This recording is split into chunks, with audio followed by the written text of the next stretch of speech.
নমস্কার সবাইকে, কেমন আছেন সবাই? আশা করি সবাই খুব ভালো আছে। আজকে একটি ঠান্ডা রেসিপি শেয়ার করছি, আশা করি সবার খুব ভালো লাগবে, যেটা করে সাধারণ কিছু জিনিস দিয়েই বানিয়ে ফেলতে পারেন এবং খুব তাড়াতাড়ি হয়ে যাবে।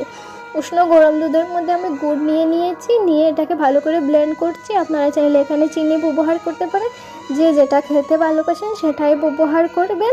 এবং প্রথমে গরম দুধের মধ্যে আমি সামান্য অল্প পরিমাণ কেশর গুলে রেখেছিলাম এবং বাদামগুলোকে ছোটো ছোটো করে কেটে নিয়েছি, খোলাগুলোকে কেটে মিক্সারে দিয়ে দিয়েছি। যেহেতু এটা ব্লেন্ড করব, তাই আমার ব্লেন্ডিংটা কমপ্লিট হয়ে গেছে। এখন এতে সামান্য অল্প পরিমাণ বুন্দিয়া ব্যবহার করছি, যেটা আপনারা মার্কেটের যে কোনো মিষ্টির দোকানে ইজিলি পেয়ে যাবেন। যদি না চান, খেতে না ভালোবাসেন, তাহলে এটা স্কিপ করে যেতে পারেন।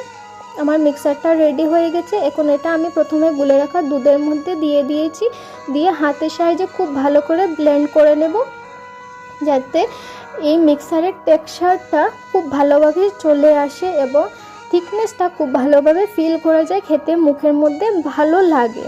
এবং পরিমাণ মতো বরফ দিয়ে দিবে, যে যেরকম খেতে ভালোবাসেন সেইভাবে বরফ ব্যবহার করবেন। এবং প্রথমে গুলে রাখা কেশর দুধের মধ্যে এই মিক্সারটা ঢেলে নিয়েছি এবং কুচানো বাদামগুলো দিয়ে দিয়েছি। আজকের মতো এই ছিল আমার ঠান্ডা রেসিপি। যদি কিছু ভালো লাগে থাকে তাহলে আমার চ্যানেলটাকে প্লিজ সাবস্ক্রাইব করে